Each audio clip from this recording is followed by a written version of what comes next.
একটা গেট রয়েছে, আবার লাশবাহী গাড়ি। খুব কষ্ট, মানে খুব কষ্ট লেগেছে আমার কাছে। আজকে আবার ঈদ, ঠিক আছে? তো আমি আসলে জানতে চাইবো ভাই, প্রথম পরিচয়টা দেন। আমার নাম মোহাম্মদ সাব্বির হোসেন। জি। তো এখানে যে গেট, মানে বিষয়টা আমার কাছে অন্যরকম লেগেছে এই কারণে, এখানে গেট আবার লাশবাহী গাড়ি, আবার আজকে ঈদও, আমাকে একটু জানাবেন প্লিজ।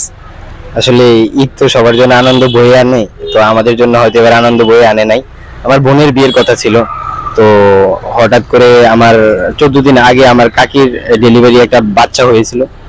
তো বাচ্চা হওয়ার পরে আমার কাকি প্রায় সুস্থ হয়ে যাওয়ার পরে হসপিটাল থেকে রিলিজ দেওয়া হয়েছিল। পরে কাকি বাসায় চলে আসার পর 2-3 দিন পরে হঠাৎ করে অসুস্থ হয়ে গেছিল। এরপরে আবার এগেন হসপিটালে নেওয়া হয়েছে। নেওয়া হওয়ার পরে শরীরের কন্ডিশন ধীরে ধীরে খারাপ হয়ে যাওয়ার পরে ওনাকে ঢাকা মেডিকেলে পাঠানো হয়েছে। তো ঢাকা মেডিকেলে পাঠানো হওয়ার পর থেকেই শরীরের কন্ডিশন আরো খারাপ হইতেছিল। এরপরে শরীরের কন্ডিশন খারাপ হওয়ার পরে আইসিইউতে পাঠানো হয়েছে। এর একদিন পরেই কাকি ইন্তেকাল করেছেন।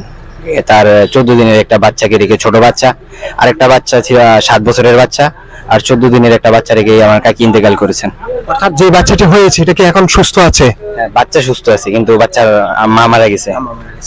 যে যেখান থেকে আমার এই ভিডিওটি দেখছেন, অবশ্যই মুসলিম হিসেবে দোয়া করবেন, আল্লাহ যেন তার সকল গুনাহ মাফ করে জান্নাতবাসী হিসেবে কবুল করে নেন। তো আপনি গেট সম্পর্কে কি বলবেন?